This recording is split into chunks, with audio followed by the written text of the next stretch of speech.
Eh bien bonjour à tous, madame, messieurs, merci d'être des nôtres en cœur ce matin. C'est la revue des grandes unes, la presse est dans les kiosques ce jour également. La nouvelle expression parle de la présidentielle 2018. Maurice Kamto publie ses résultats, c'est le grand titre du journal.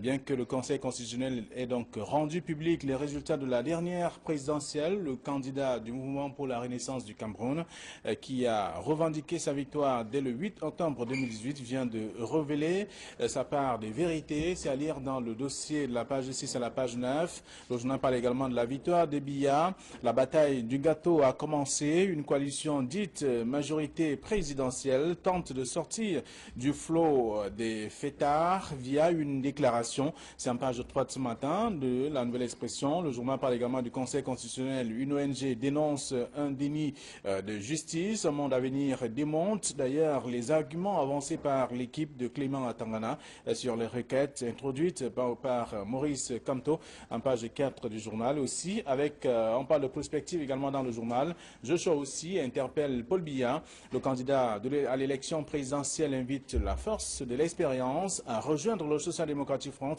sur le terrain de la construction d'une véritable démocratie au Cameroun.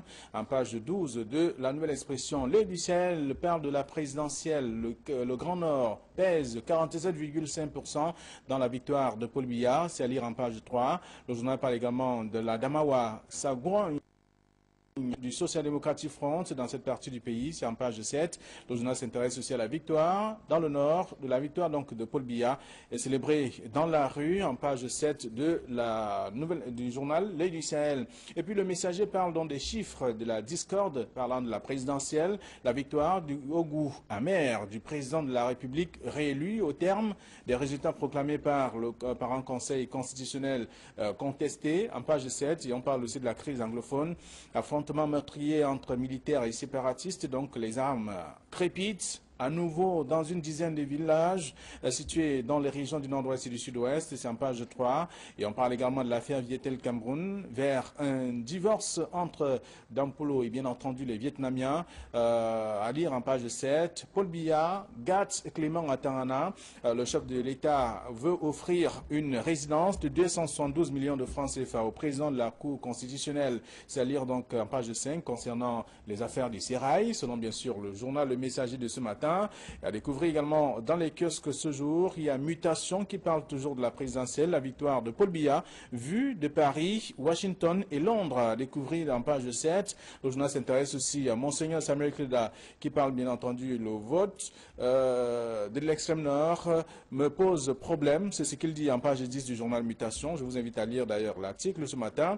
Et puis on parle également de Repère qui dit la leçon de Joshua aussi à Kamto parlant de la présidentielle 2018 au 17 octobre 2018, bien entendu. Et puis l'équation parle de Paul Biya, qui est public avec notre pays qui a donc démontré sa maturité démocratique, avec notamment les Camerounais qui ont fait montre d'un sens de patriotisme. Là, également, les conducteurs de moto ne seront pas, selon bien sûr le journal. Tout cela contenu dans le journal avec les Bassam Bati qui disent non à la violence également. À découvrir dans le dossier proposé par le journal L'équation de ce matin. Signature, on parle de Paul Biya réélu. Il était écrit, c'est ce qu'il dit. 3 points de suspension. Pour comprendre un peu la suite, de toute façon, c'est dans le journal, le dossier proposé par le numéro de ce matin, de la page 3 à la page 15. Donc à lire tout le dossier depuis le début de ce processus électoral jusqu'à son terme.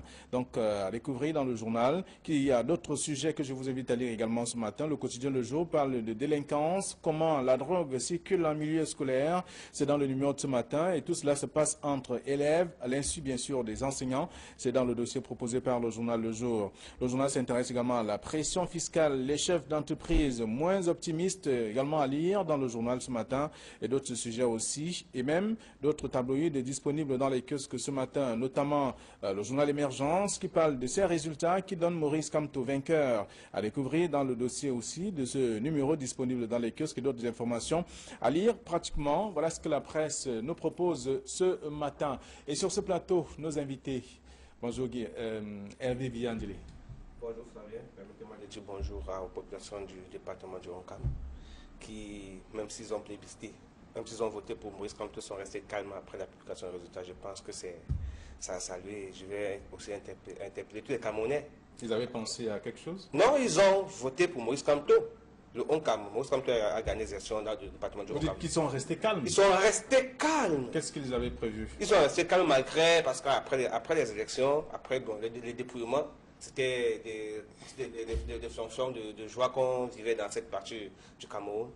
Et on s'attendait certainement à une réaction après la publication des résultats, surtout que beaucoup pensent que les résultats ont été trompés, et surtout qu'après avoir vécu le verdict du Conseil constitutionnel, un verdict très amer, il y avait comme une forme de colère dans cette partie du Cameroun. Mais heureusement, qu'après la publication des résultats, le 22 octobre dernier, ils sont restés calmes. Ils ont compris que certainement il faudrait s'armer davantage pour pouvoir... C'est calme partout de toute façon. Oui, bien sûr. Merci. On commence par cette ville qui est taxée de frondeuses, dans le département taxé de frondeurs dans le triangle national. C'est reconnu, donc je ne le dis pas par hasard.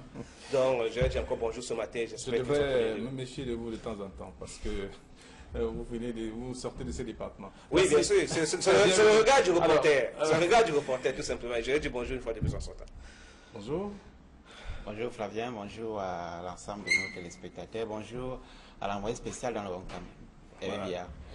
Alors, bienvenue sur ce plateau parce que vous avez parcouru la presse comme les téléspectateurs et même les lecteurs aussi, mais davantage pour faire comprendre ou faciliter la compréhension de certains sujets. Et puis avec la nouvelle expression de ce matin qui parle de Maurice Kamto, qui a publié ses résultats, après notamment le travail également. Donc on peut lire tout cela. Malgré tout cela, c'est après la publication des résultats par le Conseil constitutionnel. Oui, Maurice Kamto a présenté des statistiques au soir du 22, c'est-à-dire lundi dernier, les statistiques dans lesquelles on constate qu'il est vainqueur d'après ces chiffres-là avec 39% de voix, au coude à coude avec le chef de l'État sortant, 38%.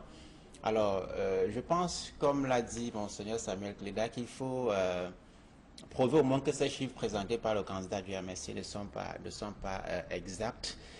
Cela aurait dû être fait au Conseil constitutionnel qui avait pour mission régalienne de vérifier que les PV qui sont venus des 58 départements, c'est-à-dire des commissions départementales de supervision notamment, étaient des PV authentiques, que les PV qui ont été analysés par la Commission nationale de recensement général de vote ne causaient aucun problème, mais lorsqu'on a écouté les échanges pendant l'audience du contentieux post-électoral, on est resté sur sa fin, notamment sur les différents PV qui ont été présentés par les conseils de différents candidats, notamment sur le respect d'un certain nombre de dispositions du code électoral qui manifestement ont été violées par Elections Cameroun. Alors, est-ce qu'il n'aurait pas dû attendre un moment avant de présenter ces résultats?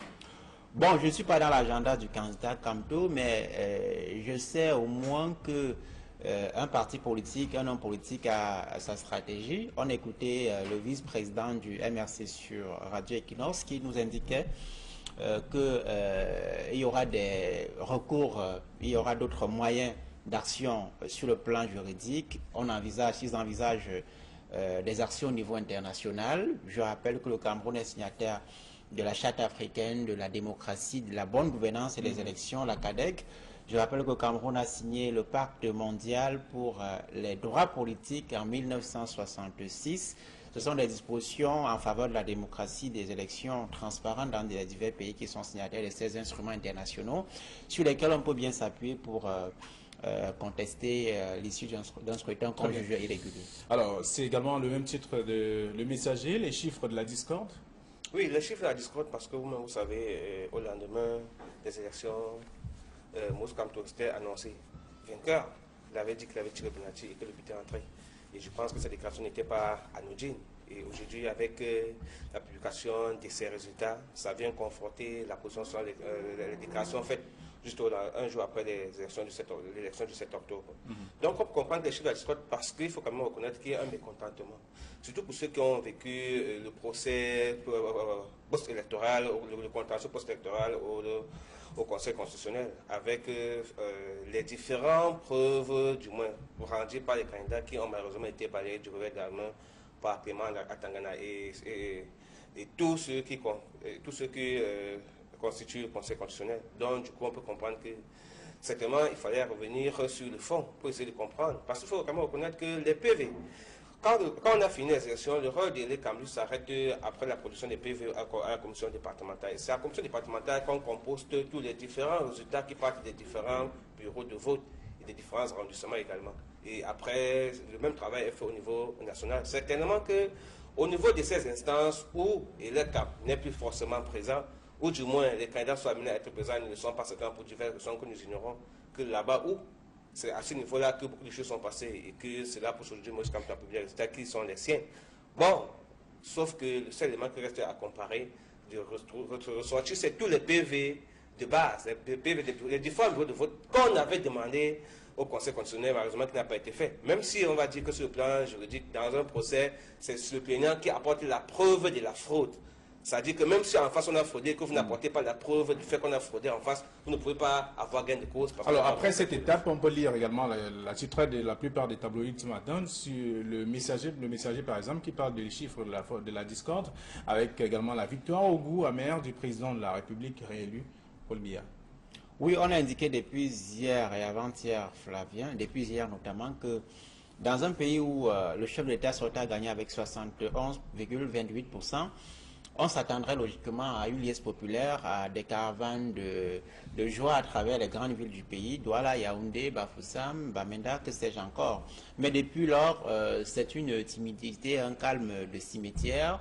On a l'impression que cette victoire passe très mal pour les populations. Il y a quand même quelques points où on a vu quelques images. Des points qui font déception, certainement. Oui. RDPC. Oui, c'est un peu comme des taches d'huile sur un vêtement complètement blanc. Hein. Quelques taches d'huile sur un vêtement complètement blanc, ça ne légitime pas celui qui a été réélu. De toutes les façons, on parlera peut-être de la réaction des chancelleries occidentales. Je rappelle que les ambassadeurs de France, des États-Unis, de Londres n'étaient pas présents à la cérémonie de proclamation des résultats. Ça signifie quelque chose au monde fondamental, c'est que on a un regard au moins mitigé sur ce qui s'est passé au Cameroun. On a parlé tout à l'heure.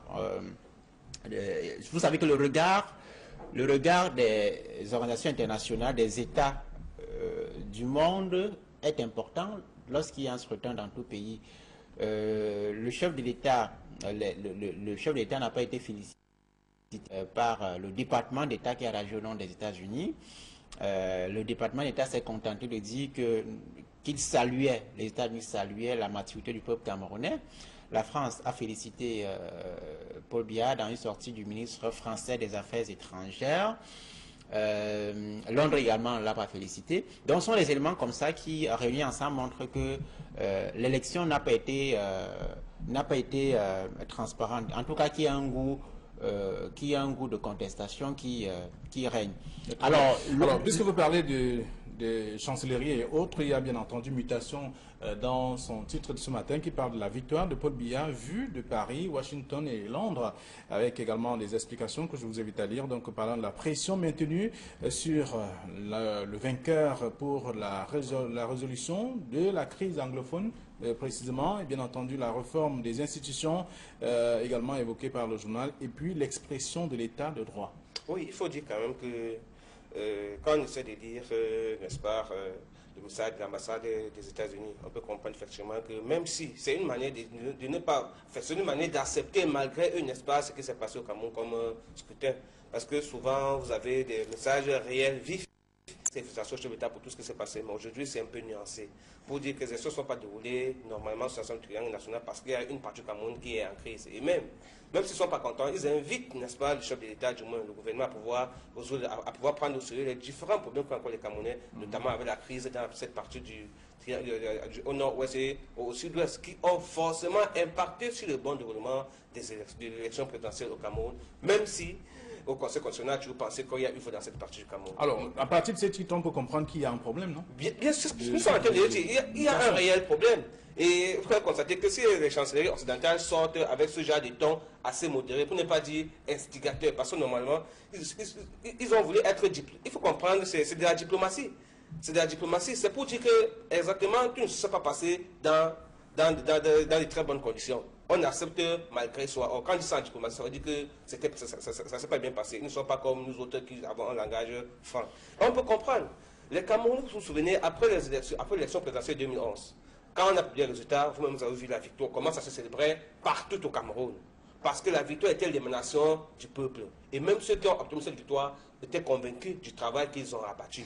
Aujourd'hui, quand ils savent que le résultat n'est pas forcément l'émanation du peuple, parce que quand vous avez vu l'attention avec laquelle les Camerounais ont suivi le contentieux électoral, post-électoral au Conseil constitutionnel, et qu'après, vous voyez une forme de, je ne voulais pas dire, de découragement qui est né. La nouvelle expression a suffisamment rapporté les réactions des Camerounais qui ont vécu cela. Et quand vous posez la question, chacun est déçu parce qu'on s'attendait justement à un sursaut d'orgueil, à la vérité. Mais on s'est rendu compte que la vérité varie.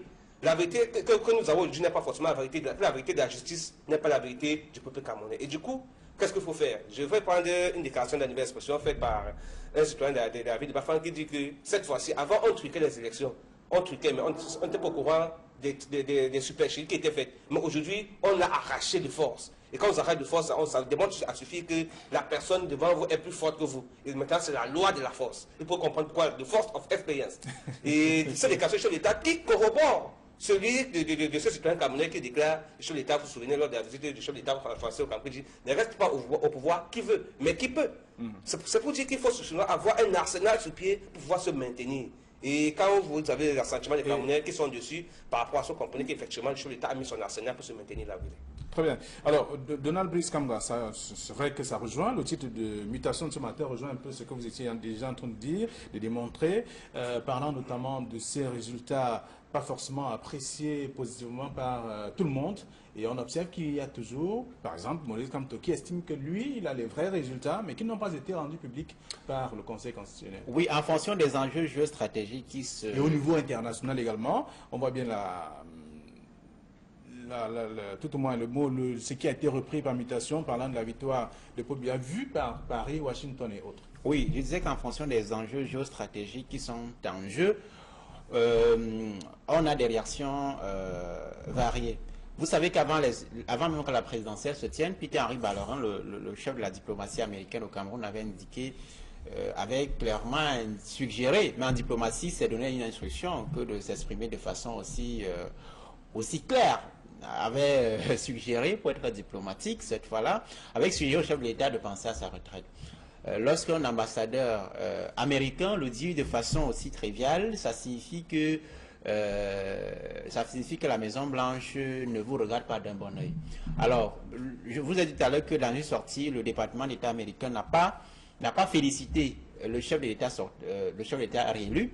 Alors, ça signifie clairement que on prend acte, pour dire le moins, qu'on accepte malgré tout, il y a eu élection, même si les résultats sont contestés, contestables. Et un aspect important qui est relevé par l'ensemble quasiment de ces chancelleries, c'est la situation dans les régions du nord-ouest et du sud-ouest. Le ministre français des Affaires étrangères a appelé, si vous avez lu mutation de ce matin, à la résolution de la crise, a d'abord regretté que les citoyens des régions du nord-ouest et du sud-ouest n'aient pas pu voter, n'aient pas pu participer de façon optimale au choix de leur président de la République. 5% de participation dans le nord-ouest, 17% dans le sud-ouest. Je l'ai dit sur ce plateau, ça réduit la légitimité de celui qui est élu et ça renforce le sentiment que cette partie du Cameroun est entièrement à part. Très bien. Alors, signature en notre titre ce matin, il était écrit. Oui, je crois que nous avons déjà abordé ce sujet. Il était écrit que le chef d'État devait être encore réélu et que ça ne surprendrait personne. C'est même ça qui justifierait le fait que les Camerounais sont restés sereins tout en sachant que ça devait passer comme une lettre à la poste. Parce que les mécanismes, je disais encore, sont suffisamment huilés. Non, mais ça a souvent été le cas, mais cette fois, ce n'était pas la même chose. Oui, mais... C'était pas facile de toute façon. C'est ce qu'on nous a laissé croire que ce n'était pas facile. Parce que quand vous imaginez qu'un spectateur, du moins un représentant des partis, est déporté d'un bureau de vote j'étais à 35 km, vous pensez que ce n'était pas planifié? Et après qu'on vient de vous demander où le PV. Alors si je dis que ce n'était pas facile, c'est par rapport à ceux qui étaient en face, ceux qui sont en face de lui, les autres candidats, qui n'ont pas voulu laisser faire. Comme par le passé, c'est par le passé, aucun candidat n'a laissé faire. Aucun candidat n'a laissé faire. Sauf que cette fois-ci, il y a eu en face un candidat qui peut-être qui a davantage travaillé pour rendre les choses un peu plus compliquées. Mais compliquées pour qui? Pour le chef de l'État qui a tous les moyens. Je ne pense pas. Il a été écrit parce que quand vous avez le MINAT, qui est à votre service. Vous avez Elecam, qui est un élément que c'est vous qui avez créé. Vous avez le Conseil constitutionnel, qui est un élément que vous avez créé, que vous avez nommé.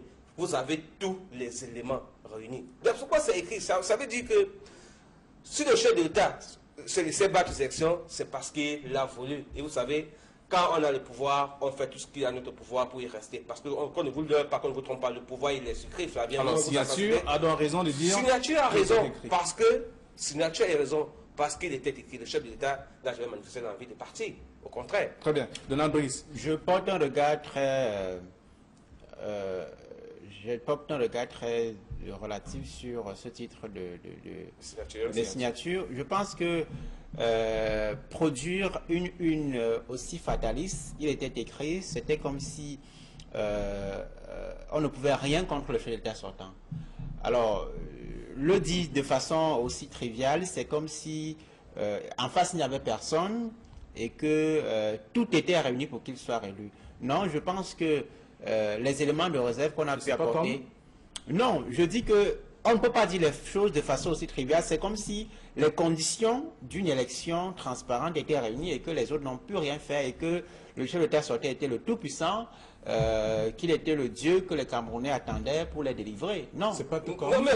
il n'est pas question de cela. Est-ce que c'est pas ça? Non, ce titre me pose un problème. Alors, on ne peut pas dans un pays où les 11 membres du Conseil constitutionnel sont nommés par un candidat sortant. On ne peut pas dans un pays où la loi prévoit clairement qu'il faut publier la liste des bureaux de vote 8 jours avant le scrutin. On ne peut pas dans un pays où on a plus de 50 milliards comme budget pour une élection présidentielle et qu'on donne 15 millions à chacun des 9 candidats en course, sachant très bien qu'il y a une grosse confusion entre l'administration et le parti au pouvoir, dit qu'il était écrit. Non, si vous dites ça, c'est que vous ne participez pas à la construction de la démocratie, et je suis désolé. Il faut poser les problèmes qui sont posés. On parlait tout à l'heure des chiffres de la discorde. Alors, je ne fais pas partie de la rédaction des signatures, mais seulement en lisant le titre, et après vous avoir écouté, on comprend qu'ils ont suivi cette logique pour dire que même s'il y avait qui en face, mais tout était prévu. Justement, je voulais dire je voulais dire à Brice qu'il a suffisamment déroulé tous les éléments pour permettre au chef de l'État d'être vainqueur aux élections au Cameroun, nonobstant celui qu'on a en face. Vous êtes le pape au Cameroun, le chef de l'État vous bat parce qu'il est écrit. Qu'est-ce qui est écrit? Vous l'avez vous-même déroulé. Il y a confusion entre le MINAT et les membres du RDPC qui sont installés dans l'ensemble des arrondissements du Cameroun. Il y a confusion entre le MINAT et entre les membres du Conseil constitutionnel et les membres du RDPC. La preuve, pendant le contentieux électoral, quand on a soulevé ça dans l'accusation des membres du Conseil, on a déniché, on est parti gommer le nom de ceux qui étaient encore dans le comité central. Ça veut dire que c'est écrit. Et quand vous avez un code électoral qui n'est pas juste, qui n'est pas équitable, qui n'est pas fait, comme disent les anglophones, avec tous les candidats qui vont à cette compétition, à ce concours, il est écrit. Qu'est-ce qui est écrit? Toutes ces anomalies qui permettent au chef de l'État de remplir son équilibriste et vous de maîtriser toutes ces anomalies. Il faut comprendre cette signature. Je comprends le fait que vous voulez renverser la logique, mais renverser, vous rendrez compte que les arguments qui seront évoqués, ce sont ceux que nous sommes en train de dérouler sur ce plateau. Parce que vous ne pouvez pas prendre le chef de l'État qui a les moyens de l'État en fonction. Même s'il reste en fonction, normalement, dans un État qui se dit démocratique, on démissionne de son poste. Ou bien on le laisse d'abord et on le laisse le temps d'être au même pied d'égalité que les autres et on va en compétition. Même si on reste chef de l'État. Mais tous ces éléments-là, dans une démocratie normale, ne sont pas respectés. Vous-même, vous savez que pendant qu'on allait à ces élections, les différents candidats à cette élection ont demandé qu'on revise le code électoral. Et même après, ils continuent à militer à ce que ce code puisse être révisé parce qu'à partir de janvier, du moins, l'année prochaine, il y aura les élections avec ce même code électoral que le Conseil constitutionnel a soulevé certains articles pour rabattre ou du moins pour battre en brèche les arguments de fraude dénoncés par les différents candidats. Très bien. Alors, donc, vous comprenez pourquoi le titre... enfin, j'imagine que c'est dans cette logique que Signature a proposé ce titre. Parlant de la réélection de Paul Biya, il était écrit. Non, je maintiens ce que j'ai dit sur ce plateau, à savoir que on ne peut pas fait une analyse fataliste lorsque on est dans la presse, lorsqu'on a les éléments qui permettent de dire que la présidentielle est contestée et qu'elle est contestable. C'est ça qui est important de dire. Et rappeler que les conditions du jeu doivent être franches. Et lorsque ces conditions ne sont pas franches, il faut relever. Alors, j'attends toujours que notre rédaction puisse couvrir des grandes scènes de liesse à travers le Cameroun. Parce que 71%, c'est une victoire écrasante, pour reprendre l'un de nos confrères. C'est une victoire écrasante. J'attends de voir la liesse populaire à travers le Cameroun pour comprendre que le chef d'État est vraiment plébiscité par les Camerounais. On attend de couvrir ça. Ce serait extraordinaire. Il a parlé tout à l'heure des moyens égalitaires qui sont des éléments basiques dans une démocratie. Vous savez qu'en France, par exemple, c'est le ministère de l'Intérieur qui organise les élections, mais ça ne pose aucun problème parce que là-bas, l'administration est complètement neutre. Si elle ne l'est pas, la justice la rappelle à l'ordre. D'accord? Alors, lorsqu'on a un pays où, Hervé l'a dit, le ministère se confond à un membre du RDPC, vous n'entendez jamais les contestations en France sur la conduite du processus par le ministère de l'Intérieur parce qu'il sait exactement ce qu'il a à faire. Ici, l'administration est censée être neutre, sauf que lorsqu'elle agit en faveur d'un tel ou d'un tel, si vous attaquez en justice, c'est encore le pouvoir exécutif qui contrôle la justice. Alors, le cardinal Samuel Keïta l'a relevé hier dans son entretien, lors de sa conférence. Il disait justement que lorsqu'on travaille dans l'administration au Cameroun, on est obligé d'être militant du RDPC et en même temps, c'est des choses qu'il faut dénoncer, c'est ce qu'il dit. En parcourant quand même quelques tabloïds ce matin, on parvient à relever tout ça, à relever ce volet. On était sur le titre de signature, il était écrit parlant de la réélection de Paul Biya, c'est un titre à lire. Et maintenant, l'aide du Sahel qui parle de la présidentielle également, nous apprend que le Grand Nord pèse 47,5% dans la victoire. Et là, ces gens attendent également le retombé. Ils doivent attendre le retombé parce que quand on essayait de regarder la carte électorale au Cameroun, on constate que le Grand Nord, et là on a reçu plus grand nombre d'inscrits, plus d'1 million. C'est 1,5 million environ qui ont plébiscité le chef de l'État. 100%, 90%, 98%, 97%.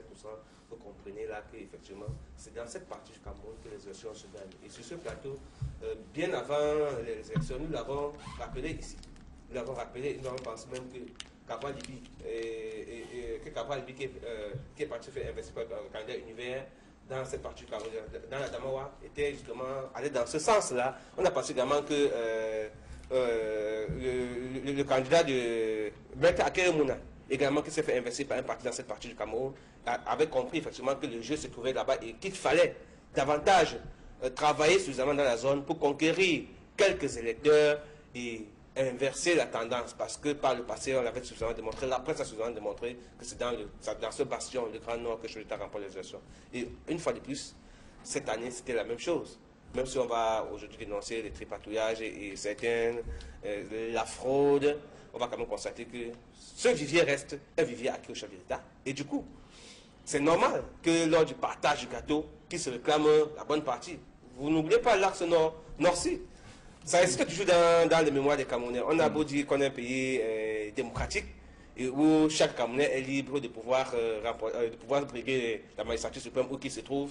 Il y a quand même que dans l'esprit des Camerounais, ceux encore qui sont au pouvoir, c'est que le pouvoir, c'est un axe qui va du nord au sud. Et du coup, alors, les nordistes pensent que dans les commentaires, après le sud, le pouvoir reviendra. Donc il faut rester fidèle au chef d'État pour pouvoir qu'il y ait un retour de l'ascenseur. Alors, c'est pour ça qu'on parle du fils aîné politique du président de la République lorsqu'on parle du septentrion. Le Grand Nord précisément, donc l'extrême nord, le nord où il a toujours eu des scores aussi soviétiques. Oui, l'œil du Sahel fait bien de rappeler le poids politique de l'extrême nord et du Grand Nord en général, excusez, dans une élection présidentielle au Cameroun. Il est clair que pour gagner une élection présidentielle au Cameroun, on ne peut pas ne pas avoir au moins de bons scores, pour dire le moins, dans ces parties du pays. C'est 2,2 millions d'électeurs pour le scrutin qui vient de s'achever, qui étaient inscrits dans cette partie du pays. Alors, lorsqu'on a fini de le dire, on peut se demander quelle est la considération que le système gouvernant a de cette partie du pays. Je rappelle qu'en 2011, avant la présidentielle, le chef d'État sortant avait promu 30 000 forages à l'extrême nord du Cameroun. Jusqu'aujourd'hui, on attend les forages. Lors de son dernier meeting, nous avions un envoyé spécial à l'extrême nord qui nous faisait savoir que beaucoup de populations se déplacent à parfois 2 km pour avoir de l'eau potable. Je parle là des faits que tout le monde peut vérifier. Alors, je rappelle, on est dans l'actualité là cette fois qu'on a enregistré, on est à plus d'une trentaine de morts aujourd'hui de choléra dans la région du Nord. Ce sont des éléments que chacun peut vérifier. Je rappelle que l'extrême nord est la région la moins scolarisée au Cameroun. Ce sont des éléments qui peuvent être relevés au niveau des différents ministères de l'éducation. En 2014, Boko Haram a déclenché à l'extrême nord avec plusieurs milliers de morts, à la fois côté civil que côté forces de l'ordre et de sécurité et de défense. Le chef de l'État n'a jamais fait un déplacement là-bas. À l'occasion de cette élection présidentielle, campagne dans cette partie, Alors, pour dire que le Grand Nord est considéré comme, par ceux qui nous dirigent, comme un bétail électoral et rien d'autre de cela. Vous ne pouvez pas, à la veille de la présidentielle en 2011, faire des promesses, revenir, ne même pas pouvoir faire le point sur au moins les difficultés qui ont empêché l'implémentation des promesses qui ont été faites. Je voulais terminer en signalant que en 2015... Vous avez vu quand même pendant la campagne qu'il y avait des séries de reportages qui ont été faits par les médias, je voudrais dire un média gouvernemental qui a fait les séries présentant notamment les grands projets réalisés par le président réélu. Mais vous savez qu'au Cameroun, les projets, on en connaît des milliers. Je voulais signaler un autre projet, vous parlez comme vous, un autre projet. En 2015, on a lancé un plan d'urgence spécial pour l'extrême nord. Je ne parle pas du plan d'urgence qui a été lancé après le conseil de ministres du mois de décembre 2015, j'espère que je ne me trompe pas. Un plan de développement spécial, parce que les problèmes de l'extrême nord et du Grand Nord en général sont des problèmes spécifiques. Scolarisation, pauvreté extrême, insalubrité, bref, des problèmes de suivi, des problèmes d'accès aux services sociaux de base, santé, oui, éducation. Également, voilà, et tout ça, la crise sécuritaire liée à Boko Haram est venue accentuer, rendre encore ces problèmes encore plus aigus. Je ne sais pas si le candidat sortant qui a été plébiscité, dit-on, dans cette région-là, après les chiffres qui nous sont revenus, même si on attend bien que cela puisse être prouvé comme le président de la conférence épiscopale a dit, il faut pouvoir balayer d'un revers la main en présentant des éléments contradictoires à l'opposition. Alors, Mutation l'a dit d'ailleurs, il dit que le vote de l'extrême nord me pose problème, c'est ce que dit Monseigneur Samuel Kleda. Oui, Monseigneur Samuel Kleda, dans sa sortie hier, a essayé de revoir le processus électoral au Cameroun en général. Et il a commencé d'abord par comprendre, par essayer de comprendre comment on peut dire que les élections sont déroulées dans une partie du Cameroun en guerre et qui a été suffisamment présentée, la situation a été présentée au Conseil constitutionnel par le candidat du SDF et son conseil qui ont pour bastion cette partie du Cameroun. On peut comprendre leur chute au niveau du classement après la présidentielle. Donc, ça veut dire que c'est bien pris de présenter, revenir tous ces éléments-là parce qu'on a l'impression qu'on a Afro-Camerounais qui ne vivent pas la réalité, qui ne sont pas au parfum de leur réalité, du coup, du moins, qui rêvent de leur vie que de la vivre. Parce que quand on a un parti du Cameroun comme le Grand Nord, avec tous les problèmes de route, d'eau, et les problèmes sociaux de base qui ne sont pas résolus, on ne peut pas comprendre comment on peut voter quelqu'un autant. Bon, sauf que ce sont les résultats des urnes qu'on nous a présentés. Attendant qu'on puisse démontrer ou bien déconstruire ces résultats, nous les acceptons jusqu'à présent. Merci à vous, chers messieurs. La presse est donc dans les kiosques ce matin également. Vous pouvez faire un tour et être au parfum de l'actualité en vous procurant chacun un tabloïd, selon notamment votre convenance. Je vous souhaite... merci encore d'être venu sur ce plateau, Donald Brice Kamga. Merci également à vous. Et également à nos téléspectateurs. Demain, nous serons encore là. Ce sera l'avant-dernière de la semaine.